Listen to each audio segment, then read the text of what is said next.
This week on Pivot with Purpose. You literally are so bright that there's some people that think that your light is gonna dim theirs when it's like, girl, I can light yours. You know when you have a lighter and it like you feel like it goes but it doesn't spark, and then you get a lighter that is lit and you put it together and then lights the other one? It's like, I can light yours up, but there's some motherfuckers out here who take that damn light and light up the house on fire. Right. That was not the fucking purpose of the damn candle. That was not what it was. You were supposed to light somebody else's candle and then we can have and we were supposed to spread candle it around. ceremony. What's happening? Yeah. You are now an arsonist.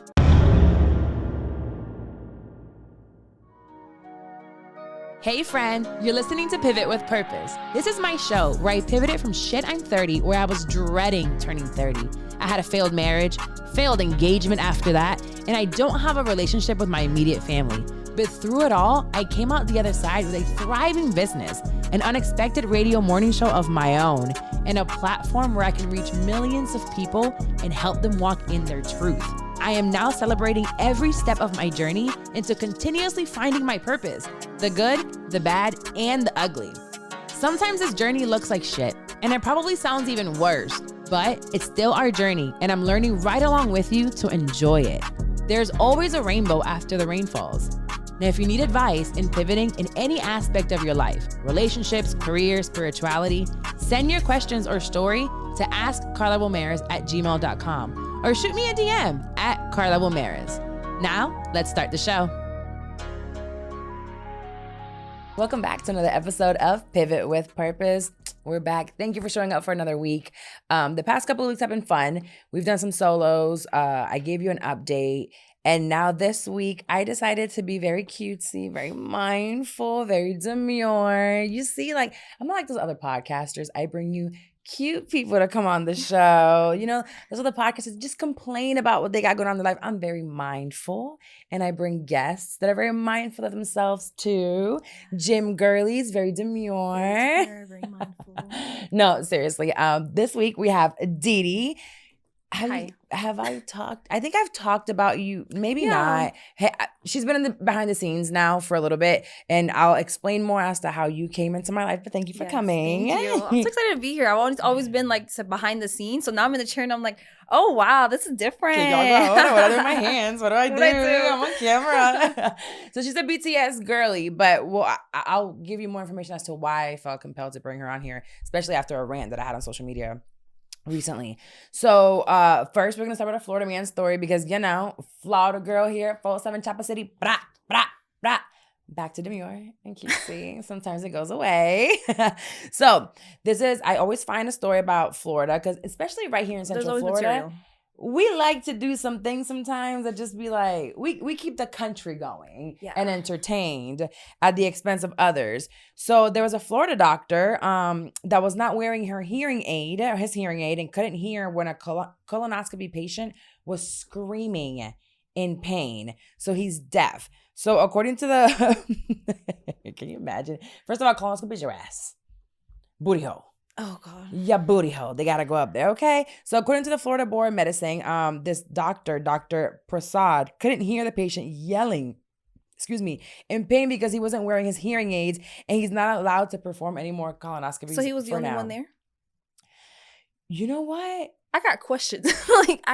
That's a good question. So here's what it says. So they took disciplinary actions and they said his failure to wear his hearing aids during this colonoscopy left the patient screaming in pain. Right. So in one instance, the Tampa Ambulatory Surgery in 2023 says Prasad improperly delegated the task to a surgical tech. Another complaint. And the tech did not have medical license, but was instructed by him to perform at least one inappropriate task that includes the scope insertion into the booty hole. Okay, so I think there should be someone there, but if he can't hear the person screaming, he probably can't hear the tech. First of all, how did you get so far to tell? I just want to know how he got so far without the hearing aids. Like, and it's like, did you do that on purpose? No, so he wasn't wearing his hearing aids for at least one, if not both of the procedures detailed in the complaint, rendering his surgical team unable to effectively communicate with him. So there was a surgical team there, and the person that was screaming that felt it. I'm pretty sure he's not gay or bottom because he probably would have been like, I'm used to this. So whoever it was not used to anything going up there. They I just feel like lube. There's no lube. How big is the scope? I don't even want to. No, because I've had another, like, not a colonoscopy, I've had an endoscopy, and I was like out for that. I'm like, I can't even imagine if they're trying to put it on my back end, baby. So it says that the doctor did not immediately stop the procedure when it became apparent that the patient was not fully sedated. He just kept going. What's the word called? Sadist? You know that. That like when people that like inflicting people get pain hurt. into people. That's weird. You like inflicting pain into people. I don't like that, because it's like, first of all, you can't hear. Why you went out with no hearing aids? That don't make no sense. How old is this doctor? Is my That's question. What we gotta evaluate. So really, here is, you have to vet your doctors the same way you vet your men. Actually, I don't know how good y'all vet your men. Matter of fact, don't even say that, because they obviously not doing that correct. So vet your doctors. Make sure they can hear. Make sure they can see. Make sure they have feeling. And that's scary, because most of the time, like, think about it. Have you ever had a procedure when they like, you're not seeing your doctor, you're just seeing the nurse, and you're just like praying to God, like, No, you got to meet the doctor first.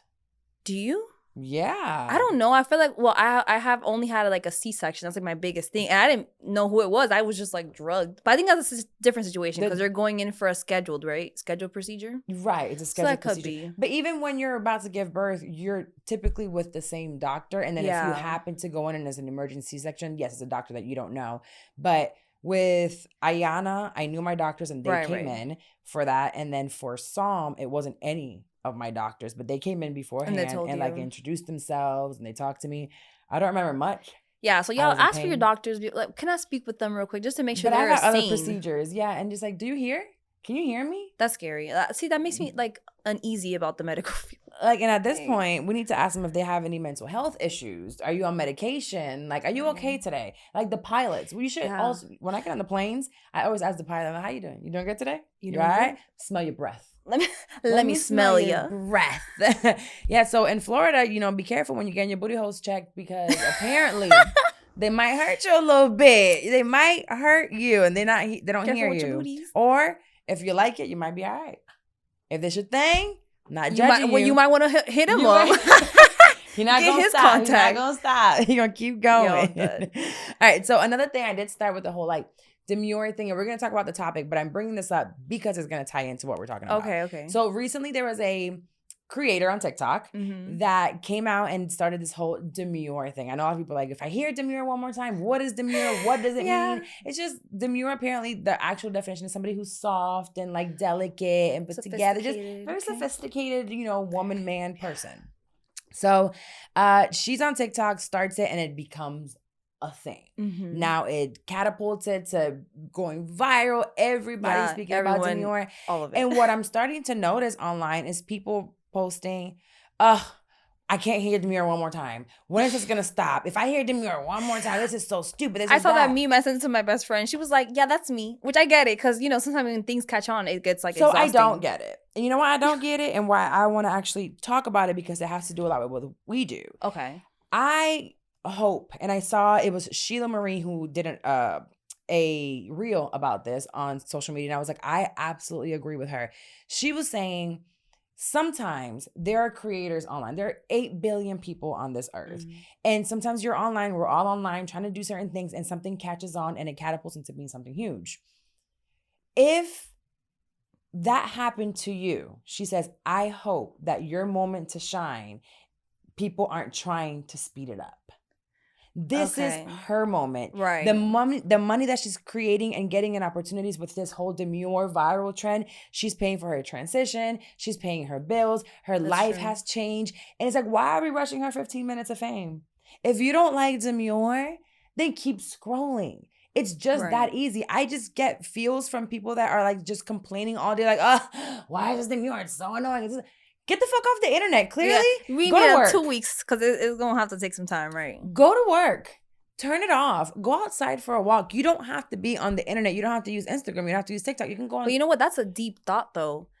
That's a deep, because I honestly didn't even think about it. I'm just over here like, I just like how it sounds. You know what I'm saying? And you're so we rolling with it. Yeah, you're roll like, with the because punches. you And love the second it. Yeah. that you don't like it anymore, or it's not for you, you keep scrolling. You keep it moving. But this is a person that probably has been on social media for a while, creating content, and boom, it hits. And the day that one of my videos hit, and it becomes a thing that Kim Kardashian is using, the politicians are using, that the celebrities are loving, that every podcaster is doing, I would love for people to someone's continue to feeling. embrace that and to ride that wave as long as possible for me to be able to then, you know, continue to monetize it and grow it. Ride the wave. If you want to get off that wave, baby, go to land. Go to land. Let us How about over the here social have media fun. deactivate? And there's times that we need the activation, but I just couldn't believe that I kept seeing people so upset and like, and there's and to you. I feel like just sometimes when things catch on, people are like wanting to go like against like what everyone else is doing.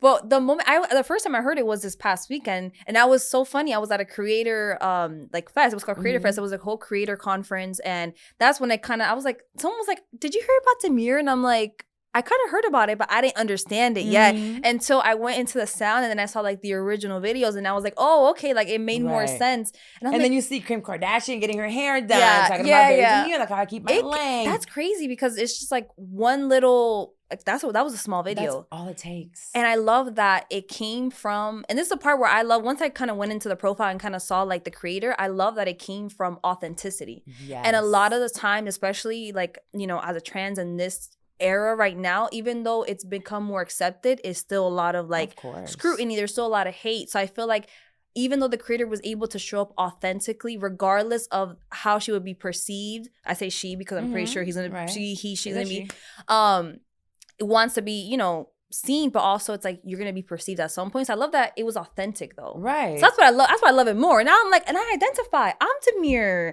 I'm very mindful. Look at how I showed up today. I'm very mindful. Like, is she not gonna stop? Why does she need to stop? No, she needs to keep going. There is we want more world of internet out there that you can spend in. So I just brought that up because in my space, like, there are things that do go viral. There are a lot of clips that we clip for our clients that go viral. And it's like, let them ride the wave. Right. You don't have to be a part of it. It's fine. You don't have to love it. You just got to accept it. Right. So if you're one of those ones that is like, oh my God, I can't wait for it to be done. Yeah, I'm talking to you. Calm down, because if it happened to you, if you had this opportunity to really be able to monetize and grow your business or your brand or get opportunities to be with Kim Kardashian or with Kamala Harris somewhere or on TV or on radio, you would take it, and you don't want people saying, oh my gosh, shut the fuck up already. Yeah. You wouldn't want that. You would do it too. So treat others the way you would like to be treated. And if you don't like the creator that created it, keep it moving. Block. And you'll never hear the sound again. You can literally go on Instagram, and if there's a hashtag of Demure, you can block the Demure hashtag, and nothing with Demure will come up. Yeah. It's that Look how easy. Instead of complaining. I'm in this space right now in life where I don't want to be around anybody negative. Yeah. If you don't have the drive to do better for yourself, if you're just sulking in misery, I can't have you around me, because my dreams right now, and I'm going to talk about it on another episode, my dreams right now and how motivated I am seeing Kamala Harris on that stage. I saw you posted that last night. Outside of the politics and outside of like the fact that there's a Black woman that really will minority, probably Black. be I think president. that is a strong. I feel like I'm talking about that later. We'll talk about that another time. Tune in next episode. Tune into that one, because I will probably get emotional. But boy, let me tell you, like, it's just working hard. Yeah. And you probably see that creator and it's like, oh my God, they just made one video. No, they made tons of videos. This one caught on. And that's how it works. It's like one of those pyramids or icebergs when people show you see the peak of the iceberg. Right, you see the success, but not what it took to get there. Right. So with that being said, today I wanted to talk to you because I remember meeting you, from my perspective, I worked with Felix. Oh, right. So I was working with Felix, and I started seeing you with Jenna, and then Felix, he was like, I was getting on him. I'm like, you need help. You can't do all this on your own. Like, somebody has to like help you do certain things. And I think you were one of the people that he brought on. And he was like, I'm having this person do this or whatever. And I was like, okay. So then I start watching. I watch people before I do anything with them. I'm a stalker, and I'm like, okay, what they got going on? What have they posted? How are they acting on social media? Who are they around? And then I hit up Jenna. Hey, see you walking around this girl, like, what's up? Right. Oh, what's her attitude like? What is her character like? And I keep watching. And once I watched, there was an opportunity for you never know who's watching. Yeah. That's the biggest thing. You never know who's watching. So I don't know why I hit you up the first time. Do you remember why? No, so I'm gonna tell you how it went. No, you had posted, because I will watch you too. You wasn't the only one watching. I was watching you too. No, because I always like, if there's like, especially like a woman that's doing better than me, I always am like, how did she get there? What did she do? How can I get in a space with her? Like, I'm always trying to like get around people who are doing what I want or like are in the same mindset space as me. So I was always watching your stuff, like, you know, and until you go on your rant, I will put my phone up. I'm like, let me listen to Carla's stories because you always have stories. I'm like, let me listen. So that's why I felt like I already knew you. So you had posted like, hey, anyone, I need someone for a content thing. For the radio station. Yes, you had posted something like that, and I DM'd you, and I was like, hey, like me, like I'm interested. I slid in my DMs, you know what I'm saying? Slide in the DMs sometimes for opportunities. You didn't. She didn't respond, y'all. She left me on red. I was like, oh, bad. I was like, I'm gonna give her a week. And I was like, I received but I knew you were busy. I was busy too. And I received a lot of responses to that. So from there, I said, let me watch. Right. Okay. Who is consistently messaging, who is consistently watching, and who is consistently working. Right. And by working, don't get it confused, for me, is not who's out there making all this money. It's who's out there actually perfecting their craft. Right. And who's out there working on what they're saying they want to do versus like doing one thing today, another thing tomorrow, leaving it behind, then on social media complaining about, I didn't get paid for this or... And it's like how you moving. Yeah. So I think that's when then I noticed it and I put 2 and 2 together. And that's when I ended up. And I re-messaged you. I messaged her again. I was like, oh baby. I was like, hey, I don't know if it's still open, but I'm still here. It was something along the lines like, hello, ma'am. I'm interested still. And then like, it was just like that message. You were just like, all right, come tomorrow or like come on Tuesday or what. You just told me today. I'm like, all right, I'm pulling up. I'm like, I'm pulling up. And that's another thing that I do. And I have had that happen to me. So really the way that I operate is in the way that people have put me in position to be somewhere. I will stalk you. Right. I will message you. And you've done that. May, who is my right-hand person and when it comes to most of my business stuff, she emailed, DM'd again, sent story, like everything she could, went on my lives and would comment. Like, and so I noticed her in front of me. I was like, okay, I guess I need help. But she came with value. Yeah. She really came with value. So you continue to do that. I brought you on. And then from there, at that time, if I want to ask you to recap real quick, ADHD brain, she's in her 20s. You are more than a decade younger than I am. Oh my God. Okay. God damn. Let's not say that, but yeah. Shit. But this is actually part of the reason why I wanted her on here, because are you Gen X? I don't know what I am. I don't really know. I think, am I a millennial? What is 1997? You're definitely not millennial, baby. I think I'm like at the cutoff. I'm 97. No. I'm 97. I'm 97. Let me see. What does that mean? Gen X dates. Let's see. 65. No, wait. Oh no, Gen X. It's not Gen X. Gen Z. I'm sorry. Gen Z. Gen X is the older ones. Gen Z. Am I Gen Z? I think you might be Gen Z. You're with her, I think. 97 to 12. So you're right there. So I'm the first year. I could have been. What was it before that? Millennial. So it's like I kind of have that. You're in the cusp of it. You give mature vibes, but I think that has something to do with something else we're gonna talk about. Yeah. Because you have put yourself in a position. What were you doing when I called you in to come into for radio? Like what stage were you in? Because I feel like in a year or year and a half, you made a big like leap into this world. I feel like every time this is the third podcast that I'm on, and I was talking to my best friend when I was coming in here. I'm like, wow, the difference between my first one versus now, I feel like I'm a whole different person. Mm-hmm. So at that point, I was already about 6 to 8 months into just being like on my own in content. And I was a assistant for Christina, the IV hydration nurse here. So I was her assistant. So that's how I got into it. Which is extremely crazy because a friend of mine actually did her social media before you. Really? Oh, okay. I think I know who you're talking about. Mm-hmm. What is it? Paula. The one? Yes. Okay. Yeah. Because I think she's like, oh, I know her. She used to like work with them. I'm like, oh, okay. So I kind of knew her a little bit because she had told me. She's like, oh, I used to work with her before. I'm like, okay.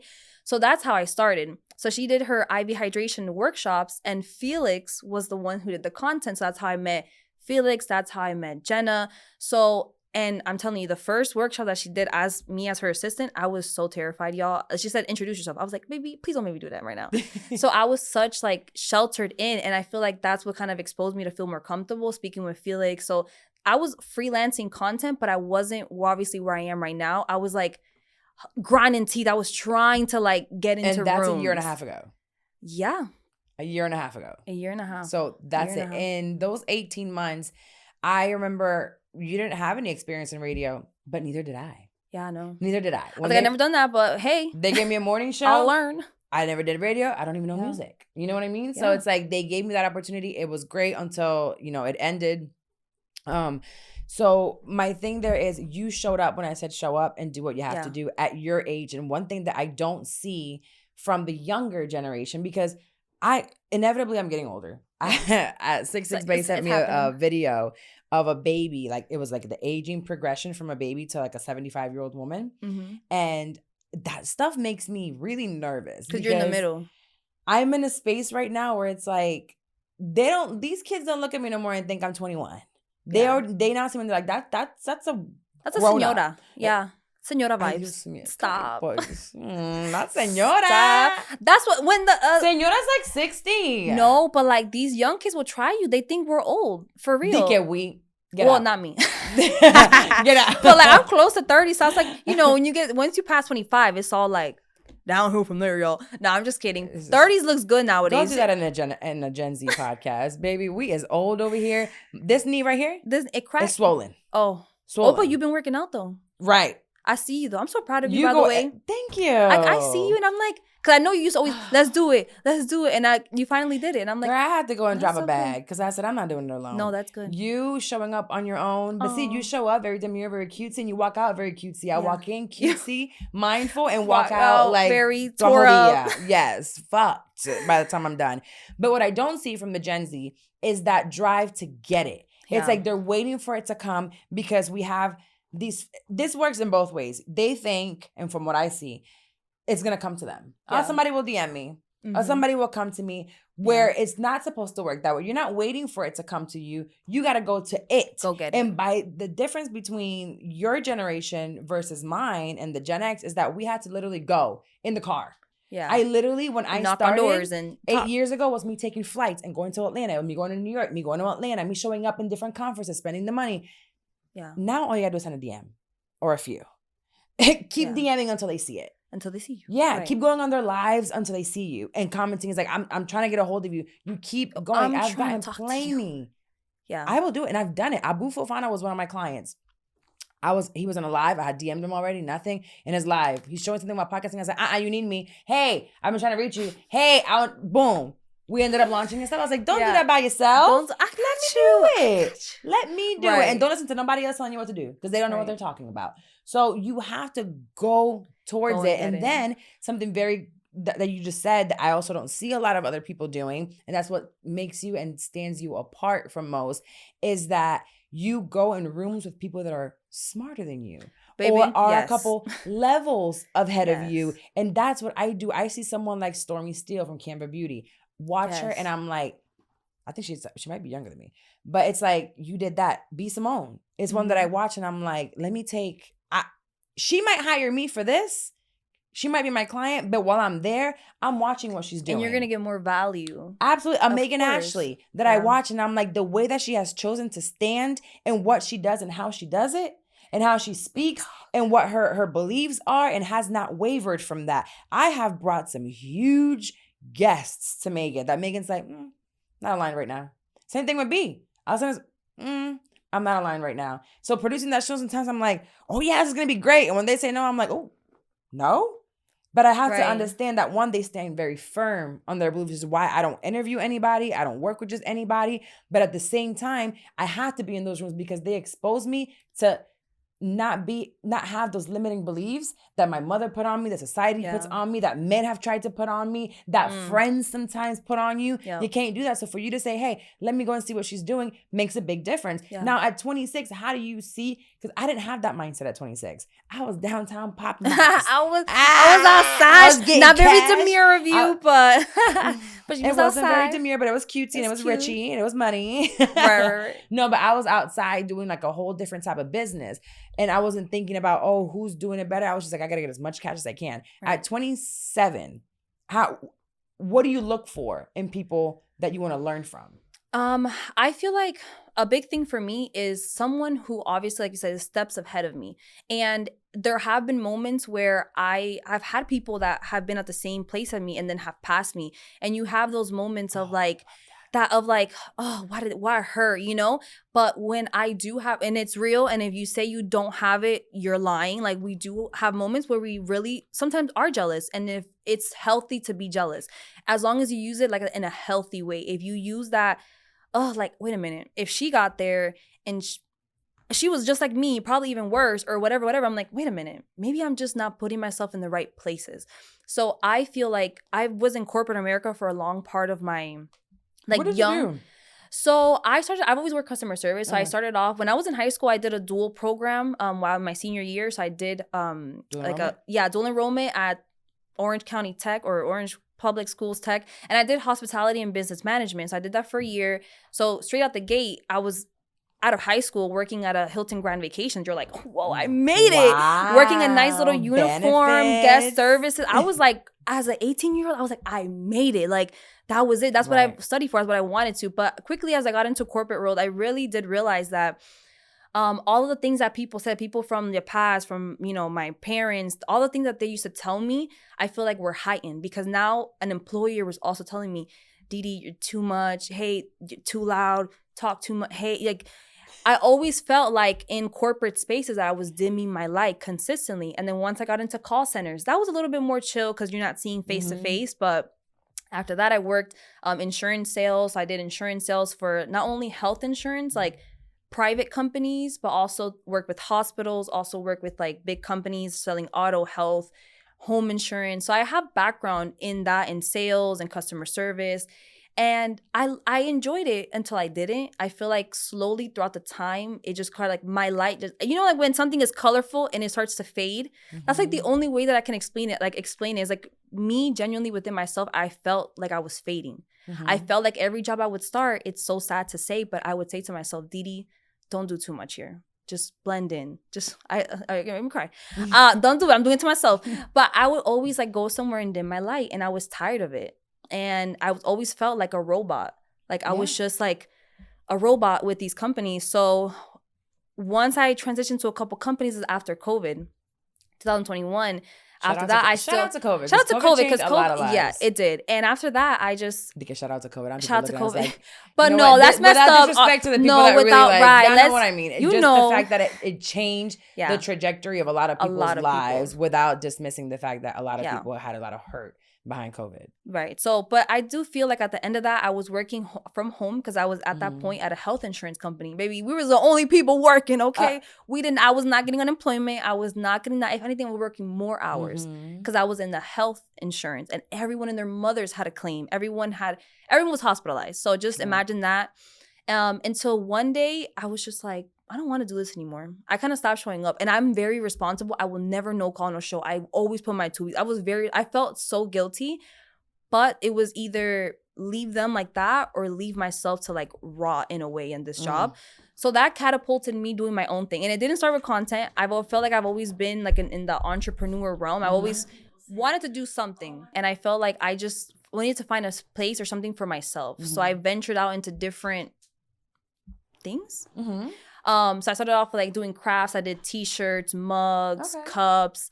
I started off doing that. I had my daughter in 2019 and she was very demure, very mindful. Like I had her so girly. And then I started making bows and selling bows. So like this entrepreneur thing, guys, is not new. I sold cups at vendors, markets. I've been through like that's a personality thing because it's very. When you're talking about you felt like you were dimming, you were fading away. Yeah. For me, that felt like anxiety. Yeah. I felt like, I don't know what restless leg syndrome is. Like for real, the actual. Like just chill vibe. It is. Yeah. But no. So restless leg syndrome is like when you can't, I always say that's what it felt. I was sitting there and I'd be like, I can't sit here. I can't breathe. I can't be in this cubicle anymore. Now I'm an accountant by trade. You know, so it's like I'm making almost $100,000 a year, have full benefits. Like I had everything I wanted. The perfect dream job to get the white picket fence, but I had a drug dealing boyfriend at the time, so it wasn't white picket. But you know, whatever. It is what it is. At the end of the day, it was like I don't belong here. Yes. And I started the podcast while still working. And then I told them I was going to give them till December. And one day in October, I said, I'm leaving next week. And they were like, they offered me more money. And I said, you can offer me an extra $100,000. I won't stay. Right. I won't stay. I don't know what I'm going to do. I know I got some savings, but I have to go. I'm just going to follow the passion of this podcast. I don't know where it's going to lead or why I'm doing it, but this is where I'm going to go. This is where I feel like I need to go. So sometimes it's a feeling, it's a hunch, it's a spiritual thing. So I'm glad that you followed that, because what's the worst that can happen? Every time somebody comes to me and they're like, I don't know if I can do this or that, what I would say to that is like, what's the worst that can happen? Will your children die? No. Will you die? If you lose all the money you got right now, do you got your mama's house that you can go to for a couple of months until you can build it back up? Do you have a degree or some experience that you're like, you know what? The account now is really low. This is not working out right now. Let me go back to accounting. Right. I could still today go back to accounting for a year, save some money, and come back and try something else again. Like, worst case scenario, I feel like with people that have that pull, that passion to pursue what, you know, God is putting within them, sometimes we're like, well, what if it fails? What if it's like, you know what? That's probably what. If plan A doesn't work out for you, guess what? You still have plan B like everyone else. You can go get a job. You can go find another way of living. It's like... And then as I hear, it's like, oh, there's no jobs. There's so many jobs. Yeah. I worked from Build-A-Bear. I worked at a Orlando Water Sports Complex. I worked at a cardiologist. I worked at the hospital. I've had the most random jobs. You have no idea. I worked at a retirement place. I worked at... there were lawyers at a law firm for banks. Okay. Everywhere I worked. And it was just like, I just got to get the check in order to fund whatever else I got going on. It's like the money, I need to still make money. There's no room for me to go just towards my passion. Like, no, there are responsibilities living in this country regardless. We live in a great country. And at the end of the day, you still got to get shit done. The American dream means you're going to work like an American car. Right. Hard, baby. Room to the floor out there, like pedal to the metal. You gotta go, and then things will start falling into place. But there's no like horse and carriage to here in America, where it's like things are just gonna fall into place and throw pedals at you. That ain't gonna happen. You gotta go and get it yourself. There has to be both parts, because sometimes people believe in like, and I believe in, you know, prayer, affirmations, manifestations. I love that. But we cannot just sit in this little chair, pray and manifest and affirm our hearts away and think that's it. It's like, no, we cannot do that. We need to go out there and actually put in the work and put your part also to be able to receive the things that you're asking for. Because if you're asking for a man, a good man, I want a faithful husband. And you out here hoeing. And you... Baby, I promise you, your man is not in downtown popping bottles in the section right now. Yeah. I promise you right now. I promise you. Somebody's birthday and it's just a one night thing. He's just not gonna find him out there. He's gonna be out there one time. So right. It's a very slim chance. So if you want, let's say for example, a wealthy man, a loyal man, where do you think that man is? Do you think he's at the country club, baby? He's at the business meeting. He's at the business conferences. That's where you need to put. He's being very demure. Very mindful. So you need to be mindful also when you're praying and affirming and all these manifestations, that you're actually putting your part to also make things happen. So this is right there, James 2:14, literally from the Bible. Faith without works is dead. We've all heard that. People love to say faith, like, oh, the Lord will provide. The Lord is looking at you from down up there. Like, yep, still sitting on your ass. And he's sending you things, and you still continue to just be still sitting on her ass. Oh, still sitting down, not doing much. Praying. Oh, Lord, yes, please bring it to me. But there's no work. Right. So it is dead. Faith without works is dead. And what does the work look like? Because then you hear it and you're like, all right, that's just a Bible verse. The works means DMing, hustling, doing DoorDash. Right. I did Uber. Girl, I feel everyone done Uber. I've done Uber too. Not Uber Eats. I did regular Uber because Uber Eats wasn't out yet when I first came back from New York after quitting my job, because I left to New York for 3 months. I barely had any money left. Still podcasting. I was like, well, let me start Ubering, make some extra money, and get some content. Something. I meet different people. We'll talk about what it was. It's like you have to be creative with the ways and how you're working. You never know who you're going to meet. You never when you're know outside, who you're going and staying to meet. Home constantly isn't gonna help. Now, I am a homebody now. I don't like going to very many places. There's not very many conferences that will get me out there. But I was like, oh, I'm about to say, I was like, you stay indoors, girl. I just saw your stories. I'm like, she was out here in Mexico. Where else? No. I stay on a flight in a hotel on the beach. Yes, I'm very mindful, very cutesy, very demure on the beach. But no, those breaks I take now probably quarterly. I got to hop on a plane and leave. leave. That's good. But it's because those 3 months, I'm constantly Zoom calls, emails, on social media, creating content, putting out work for clients.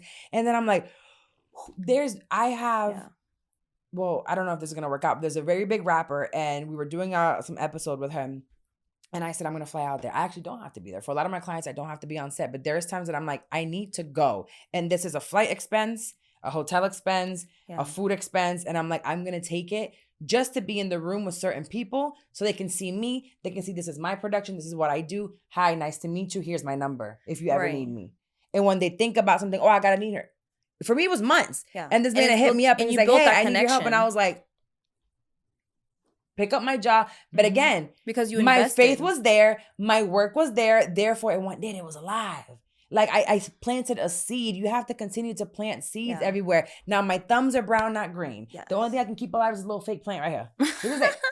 This is the only thing that I can keep somewhere alive. With my thumb. Outside of that, no, but I plant seeds everywhere. Yes. My gardening in the real world is real. I'm constantly I agree with that 100%. Dropping it somewhere, and you never know. It rains, it pours, sun comes out, and then one day there's a seed. That seed became a seedling, and now they're calling you. So you know what? I think you might be able to help me. I love that. I agree 100% with that. You have to do it that way, and I think I cannot stand people that are complacent. And sometimes we need, and complacency does not mean entrepreneurship.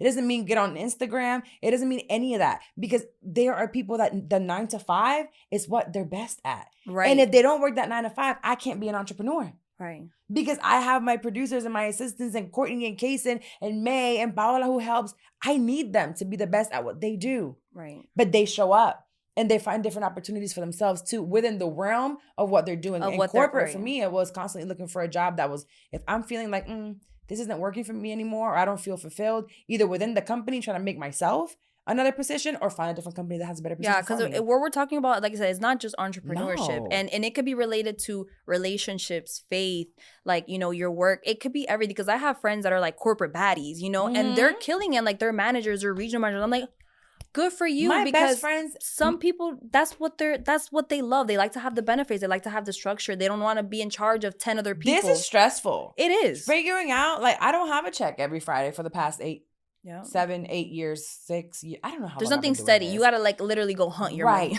It's I'm constantly looking for more opportunities, but you have to keep going. And speaking of that, this does fall into every aspect of your life. So business, you're killing, right? Mm-hmm. You're putting it out there. You're planting seeds everywhere. Now, one thing that I will talk about that I've been talking about recently with my friends is that has to be in every single aspect of your life. Mm-hmm. And one of the reasons why I'm taking more seriously my health right now, it's because one, Psalm. Yeah. So he's extremely active and I'm like, man, I'm tired. So I have to keep up my life. And if my discipline is not on point for my health, my discipline won't be on point for my business, right? Which most might see, you're doing great and blah, blah, blah. But there are so many things I'm lacking on when it comes to it. There's so many things that I'm leaving on the table because I'm just like, I don't have the energy for it right now. Or I don't have the mental capacity for it. And then relationships, who you accept into your life, who you're willing to let touch you, who you're willing to let go out with you, who you're even entertaining in conversations is so important. Like I just went out last weekend to R&B party. It was so much fun. I saw you. I love me a little R&B. Usher. I was like, girl, I was so upset. I did not know about that. Girl, sold out. It was such a good time. All I cannot believe old heads in there. It was great. So I met this guy, right? Oh, he was so cute. Hold on. Let me adjust my seat. He had these golds and he was gorgeous. And we're talking and then we danced a little bit. And I don't know why you got my real number, but I did. And then I leave and I was like, wow. He was beautiful. That was great. We were texting and I had one conversation with him and I said, this ain't it. This ain't it. I don't care. There's not one man in this world. I don't care how fine you are. I don't care how much you can dance. I don't care how much you can sex me and you say you can. None of that will get me to give you my energy because that energy that you're bringing to me is going to flow over into everything else. Yes. It's going to flow into everything else. Now, you're 26. How old's your daughter? No, 27. 27, sorry. Yeah, my daughter's 5. I'm stuck on 26. I don't know. I'll take it. Hey. She's how old? She's 5. So 21 you were when you had her. I was 22. When I was pregnant at 21. I had her at 22. I was 6 months fresh into being 21. Living my best life. I don't know what's going on with my numbers. And now we're here to check them out. I was an accountant. Where's your math? Yeah. Okay. So you were young and you're married. We're together. You're but Spanish. Yeah, we're casados. Yeah, marido mío. You're in a relationship with your daughter's dad. Yeah. And one thing that I don't know much about you, and I don't need you to go like super into detail of your relationship. Yeah, I keep him very like, not that I'm trying to hide him, but like I do sometimes see the energy or feel energy from certain women when they see that support or see what I have, and I'm just like, that's good. I'll keep this part private, but I'm fine talking about it. I hate that. Yes, me too. I hate that because when I see it for anyone else, and they have a man that's supportive, and I'm like, that is amazing. Yes, like I want that one day. Yeah. I want a man that everyone because I've already had the one that pretended to support you, and then once they get you, they're the biggest hater. Mm-hmm. You know, they don't want you to do more than them. Yeah. But they become the biggest haters. Yeah. So how do you balance now being so young? Because at your age, 27, from 21 to 27, those are party years. Those are when people be like, oh, this is when I'm going to fuck off. But you and him seem to be like walking in a path where he's in his lane, you're in yours, and you're both supporting each other while raising a child. Yeah, I do feel like we finally, and I'm not going to sit here and portray like perfect because we're not. We have been together since 17. Wow. Like we have been toxic. We have had our moments where I'm going to tell you, I have not been the best partner. He hasn't been. But it's overall, like it is even before we had my daughter, that you have to continue to decide and make the choice that you do want to. Like the same way you could you have a frustrating year in business, you can choose to quit. No one's holding you back. After a rough year in business, you can choose to quit. No one's stopping you. People need to understand there's going to be a rough time in relationships as well. And you can choose to quit. People do. Right. Or you can choose each other continuously. So I feel like throughout our times, he has also started off in corporate America. Same thing as me. We worked some similar jobs as well. And he started his own company about 2 years ago. So he did his like official like, and he kind of had the same thing as me. Like we had a child. We were at this point making, I'm fine with putting my income out there because I'm doing better now. But we were cashing out each other like about $1,000 every 2 weeks, right? 2K, 4K, right? But this is back like pre-COVID. Nowadays, 4K, like I can tell you right now, you are probably living a different lifestyle than what 4K maybe was 3-4 years ago. So I feel like he has been a partner that we support each other. Like throughout his birth of the company, I have been there, let's do it. I have helped him make flyers, make business cards, website, like, and I support him in that way. Right. And he also, same thing, like the camera that I have, like he bought it for me. Shout out to Bay. You remember? That. So I was like, I want a camera. He's like, he told me like, hey, not right now. And we're very like, he's very transparent about like our finances and very like, hey, right now we can't do this. Hey, right now we have to like do certain things. So he's very transparent about that. And he got me the camera. And that's a support to me. It was during radio, right? Yes, it was during that time. You brought it to the radio and then you lost the battery. No, I found it. I found it. I found it again. Yep, God was on my side. I found it. But I feel like and not everyone's situation is different. Not everyone has the support. But I do feel like, and some people have support from different people. Their moms, cousins, sisters, friends. I'm lucky that my man always supports me. And then what I say is like because I'm crazy. And he knows. He's like, one day I'm like, and he's crazy. Don't do that. And I'm going to stop you right there. Okay. Words are so important to me. Right. And I grew up in a Spanish household where they called me crazy all the time. That's why that's the word that I use. You are alive. You have I'm very vibrant. Yes. Like the words that we use to describe ourselves. And there's times that I'd be like, oh my God, I estoy bien loca. But it's like, no, be careful with those words because you're not crazy. You might be a little delulu. We all have to be to get to where we are. Right. That's fine. Don't they say delulu's a salulu? Yeah. Right. It is. But you're vibrant. You have so much personality. You have so much character. You have so much empathy. You care of folks. And then that scares people that aren't confident in themselves. Yeah, that's big. You literally are so bright that there are some people that think that your light is gonna dim theirs when it's like, girl, I can light yours. Oh my God. So my fire can light your I had a client who booked me and she literally said, you know when you have a lighter and it like you feel like it goes but it doesn't spark, and then you get a lighter that is lit and you put it together and then lights the other one. She literally put that comparison of me and I was like, I love that. I was like, it's true. Like my light is not gonna dim yours. If my candle's lit on, it's like when they do when people get married sometimes and they light a candle together. Yeah, it's like I can light yours up and you can now stay lit, and then you can use that to light somebody's up. But there's some motherfuckers out here who take that damn light and light up the house on fire. Right. That was not the fucking purpose of the damn candle. That was not what it was. You were supposed to light somebody else's candle and then we can have a candle candle ceremony. What's happening? Yeah. You are now an arsonist.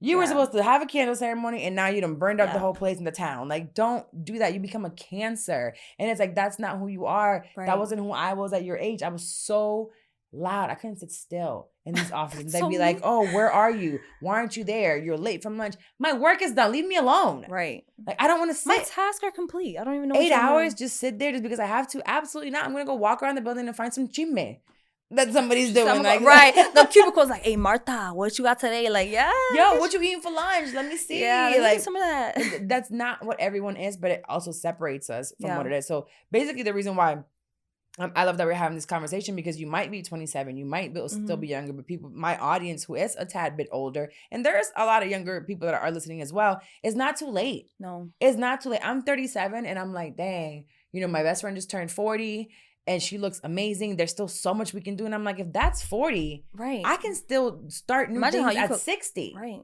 I can still, at 40, I don't know where I'll be. Because I don't expect to be here at 30. And the years are still going to pass.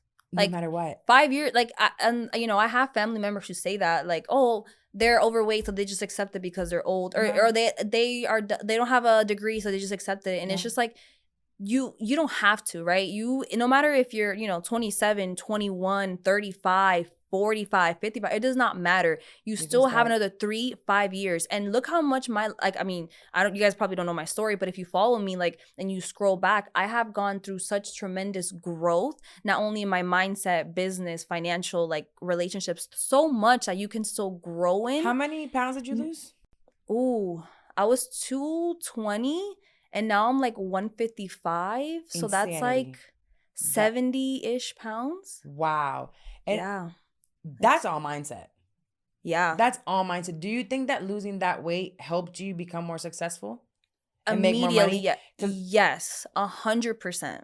100%. Because I wasn't feeling, when I was overweight, it affects you. I'm sorry, but no hate, no hatophobia or whatever. I just personally did not like being overweight. Everything was more difficult. Every action that I did, tying my shoes, my belly wouldn't let me tie. I had to help. Can someone tie my shoe? That's embarrassing. My daughter was 1, 2. I couldn't keep up. I had a 2-story house up and down. I was out of breath, girl. So, and my family has a history, medical condition, high blood pressure. So I had to take care of myself and I wasn't feeling good. So that whole mindset from people telling me, dim your light, plus me already feeling bad about myself, when that combines, it's the perfect recipe for anxiety, depression, which I was. I felt like, it's sad to say, but I didn't have thoughts of doing anything to myself, but I did think that other people, everyone around me was better off with me gone. You do have those thoughts. You feel like a burden to everyone else. A burden. You're just this thing, this slob. And I feel like once I started losing weight, my confidence came back. Not because of how I look, but that's a part of it. But it's just seeing damn, I can be disciplined. Damn, I do show up for myself. I can do this. Just doing that for yourself made me feel confident to now step into the room and be like, you're not about to disrespect me. You're not about to think I'm whoever. No, I come in and I'm and I'm Didi. Hello, yes, very much. I come up as myself, and I feel like the gym, putting myself in a better condition and being disciplined has helped me tremendously. How I show up your in appearance. business. So your appearance, your health catapulted you into a different space work-wise. Yeah. And I feel like a lot of people don't believe that. We have this mindset in the world, even for me, I've never been 200 pounds. Well, I was when I gave birth to Psalm. Yeah. So I've never been overweight, but I feel it inside. And there's not one person that can tell me I'm I feel it. Yeah, you feel it. Other people can tell you, you're looking beautiful. I never said I was ugly. It's just something that you feel within yourself, and then it affects your work. Because if that's the first thing, if you want to get entrepreneur space, if you want to be better, 9 to 5, anything, please work on yourself first. Whether if you already look good, then maybe you need to work on your mindset. If it's both, you need to work both at the same time, because that internally is what will what will affect your surroundings. You right. You don't even realize you give out a dark energy. Yes. Oh my God. Yes. That you give it out. And like we said, it's not on fat purpose. phobia. It's not, because this isn't even about being overweight. It's just not being where you could be, right. where you're not maximizing your body, and your body has to do with your mind. Your health helps your thought process. Your thought process changes how you work in your business, at your job, reaction. all of it. So all of it works together. And then all of that will then change your friendships. Yeah. It will change your relationships. The second that you start working on your body, which is great that actually your hubby, you know, was able to witness that change in you, because you will drop a lot of people, and usually it's those closest to you. Right. There's like, funny story. Go ahead. No, because we did have like a period of time where we were really like broken up. Like it was something where it was that time where we were just like, everyone, like we were literally on our separate ways. Yeah. And that was that when you started or before? Yes. It was around that time, because usually it was the opposite for me. Like I would go to food to like make me happy. And I feel like once you lose that person, that in this case, like we literally grew up together in a relationship. When I lost that person, girl, nothing appealed to me. Nothing. So that kind of catapulted my journey, was like that, plus feeling like I have nothing. And not having him there was like, okay, what do I have now? Just yourself. Right. So I had to like put the mirror up. And sometimes people think everything has to fall apart for better things to grow. And that time that we had where we were literally broken up was probably the best thing that has ever happened in our relationship, because then I was forced to look in the mirror. Like, I couldn't blame him anymore. I couldn't blame him. Or the outside world. Right. I had to blame myself. Yep. Well, and it's not even blaming yourself. It's more of taking accountability. What have I done to get here? What are the irresponsibilities that I've done to get here? I can say that about myself all day long. I've made choices in relationships. I've made choices in parenting. I've made choices in business. I've made choices in friendships. And the second that I had to, you know, turn that away, I had to separate myself from some people that were just out all the time. I had to separate myself from negative mindsets. I had to separate myself from people that were just like out here doing the most and had different values. I had to separate myself from certain clients. Even clients, it's like, that doesn't align with me anymore. I've had to separate myself from employees. Right. You got to go. What you're doing right now is not aligning with me anymore. And I want to go to the next level. And to go to the next level, you have to have everything has to fall into place. And then there's bumps in the road, of course, like, you're always going to bump your head somewhere. And it's like, all right, patch it up, keep it moving. You just keep moving. But this conversation, I really love that we had, because it applies to anyone. But I want visually for people to see a Gen Z person, you know, someone so young to be able to be a part of that. And then for me being a later aged millennial. And then we have Gen X, you know, who's a little bit older than me. And then we have boomers. And then we have the silent generation. I know all of this because across generations. I had no idea silent generation was still alive. But they're around and kicking and looking great. And they're still doing things to evolve themselves. And it's like, be around those folks that continually want to do more. And if you're watching your friendship group, and your friendship group is not one to support you. My girls, from Jenna to Dex to Paola to May, Mandy, like, when I tell you we hype each other up. Yeah, as you should. What are you doing? When my friends win, bro, you couldn't tell me I didn't win. Yeah, period. Yeah, it's like, what? So I love every time my friends win. So find friends that not only want to see you win, but support you in that win. Exactly. And support you in that journey, because you know how many times Jenna has called me that can be a model, and I'm like, my little chubby self. I was at the studio with that day. I'm like, what? I have not hit the gym. So, but I show up and I do the photo shoots with her, or I'm like, hey, I need you to come on the podcast with me, or she did a photo shoot with me for my website, or Dex needs things for me to do with her, or she'll come do things with me. May and I will get on the phone and say, what do you need? How can I support you? What are my strengths? My strengths are business and coming up with ways to monetize things. She's just a genius with different things. Come to me. I'll find you a way to. No, that's amazing. I feel like we need to also like monetize our relationship, because sometimes like I don't want a friend to want girl. I don't want no bum friends either. Like, I'm sorry, but no, like, no. Thank you. No. Because sometimes like, oh, I don't want to take advantage of my friends. That's what they love to do. Right. If that's what they love to do, bring value to them. They'll bring value to you. Exactly. And that's what you need to know. One thing is, I don't want no broke friends. No. I don't want no bum ass friends. No. I don't want nobody with just this like, I can't do No, we want our friends to be very demure, very mindful, very not classy, very rich. But it's not just rich in money, it's rich in mindset, everything. rich in mindset. Yeah, very rich and demure, but it's the right kind of rich. Right. wealthy. But before we get out of here, I do have a letter that we received. If you have any questions, you can go ahead and send them to askcarlawamariz@gmail.com, or you can DM me, Pivot with Purpose, or don't send it to mine. I'm not going to see it. I'm probably not going to respond. Maybe not. So send it to the podcast page, or just go ahead and send me a quick email. This one says, my wife is close to her breaking point with my family. This is some family drama. I love it. I'm an expert at it. Let's sit back. All right. It says, I'm currently dealing with a lot of anxiety due to the ongoing tension between my wife and my family. So this is a man. Might be a woman. Who knows? My wife, who is Filipino-American, is close to cutting ties with them. And while it's stressing me out, I understand her reasons. Issues began at our wedding when my mother's partner insisted my wife speak French, which she wasn't comfortable with yet.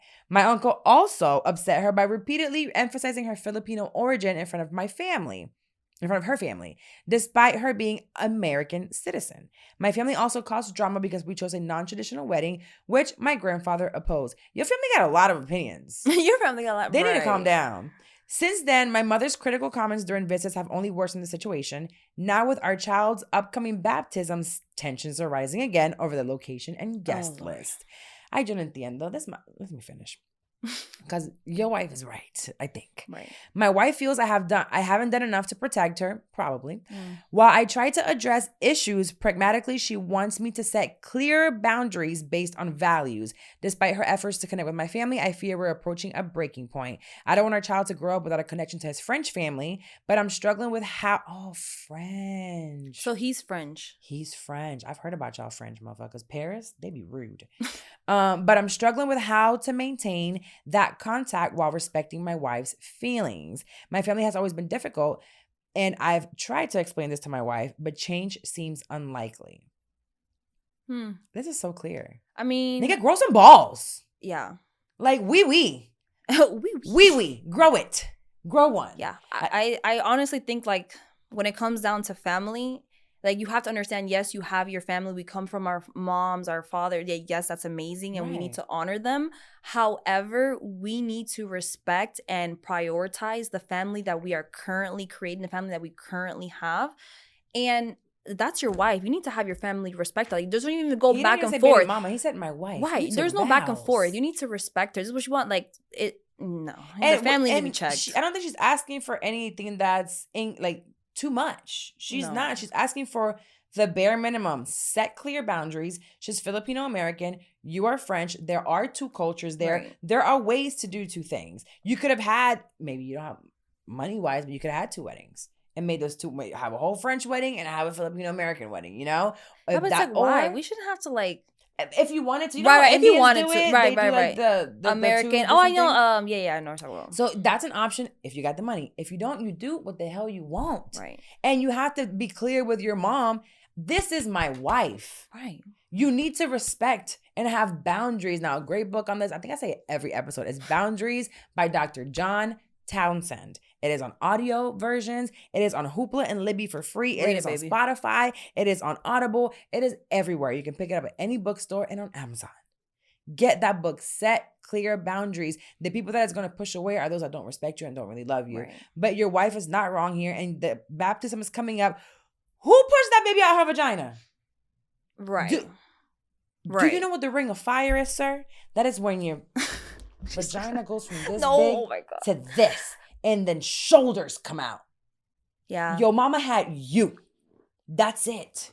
She had that baby. And whatever, if she feels like baptizing that baby with some holy oil or some canola oil or some masola, she can get to do that. She's Filipino. I don't know what they oh my God. No, what Filipinos be doing? I don't know. What they be eating? I don't know. It's not sushi. Sushi is We're very Japanese. Mindful here, so we don't know. But we're going to find out. I'm not very Filipino demure. So I don't know. But whatever Filipinos be eating, that's what she could do. Like, it doesn't matter. The point is, she can do as she pleases with her child as long as you are right there with her and you need to support her. Yeah. And stand up. Somehow speak French. I would have cussed you out in French. I would have learned 3 cuss words. I would have learned 3 cuss words. You would have known I speak French right away. Security in French. Security, oui. Out. Ah, oui. Get him out of here. Right. No, I think that you just need to grow some balls and really stand up for your wife. What should I do? Stand up for your wife. Right. That's it. Stand up for your wife. And then happy wife, is that what it is? Happy wife, happy life? Yes. And that doesn't mean that you're miserable. that means that when you're providing for her and you're serving her, she's serving you right back. Yeah. And you guys are a unit. And when the people around you see that you guys are a strong unit, they'll get it. Then they'll put respect on your name. They'll get respect on your name. Some respect. Yes. On my name. All right. The same way we're going to put some respect on the Lord, because we're going to finish off this episode now. And I always finish every episode with a Bible verse. And for this one, I feel like one of the biggest deterrents from folks going forward with their careers, with their life, with their relationships, whatever it may be, is fear. Yeah. There's a fear of rejection. There's a fear of failure. If you fail at what you're trying to do, try again. Failure can be a lesson. Failure is feedback.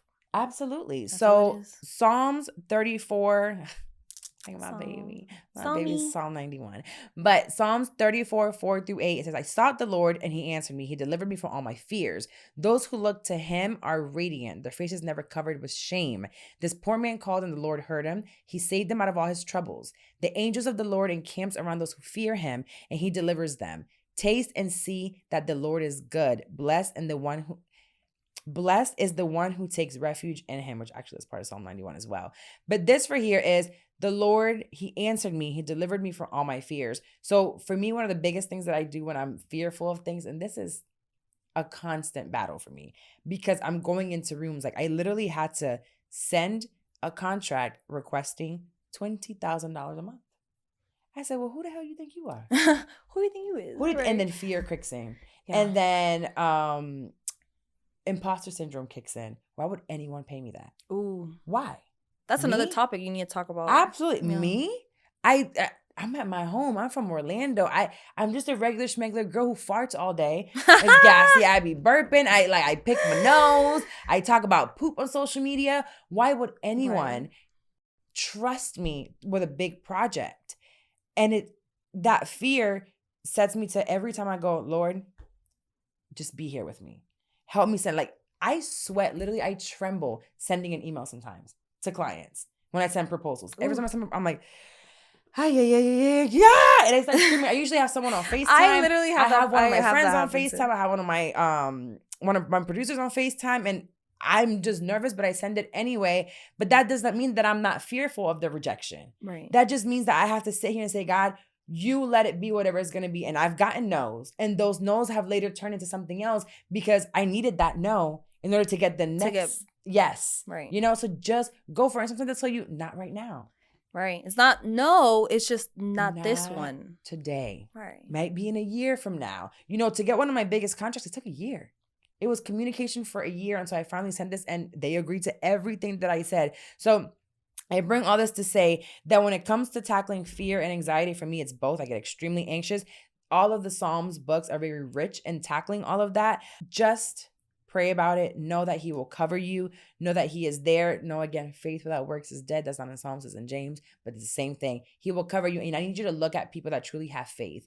And I always talk about here the Bible, and I talk about Jesus Christ, that it's my faith, but that can be whatever faith you're in. Just believe in something. When you don't believe in something, you'll fall for anything. So most religions are those like it's be a good person type situation. Right. But for me and Jesus, when I look at folks that are Christian and are really disciplined and obedient, you can see it in their face. You can see it in the way they walk. Does that mean they don't have bad days? And there's days that it's like everything crumbles down, but sometimes God has to knock it all down to build it back up. Mm-hmm. So again, that is Psalms 34, 4-8. So just know that if you seek the Lord, he will answer you and he will deliver you from every single one of your fears. It's going to be scary, but do it scared. Amen. Do it scared. I love that.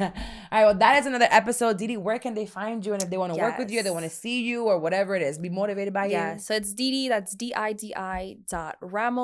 with 2 S's. You'll find me on Instagram. TikTok, we're working on it. I'm surprised because y'all Gen Zers love TikTok. I know. You know what? I used to love TikTok more, and then I kind of started loving Instagram more. But I want to get on TikTok, so you'll find me there soon. Don't worry. I'll be on there. Well, this is another episode of Pivot with Purpose. I'll see you guys again next week. Goodbye.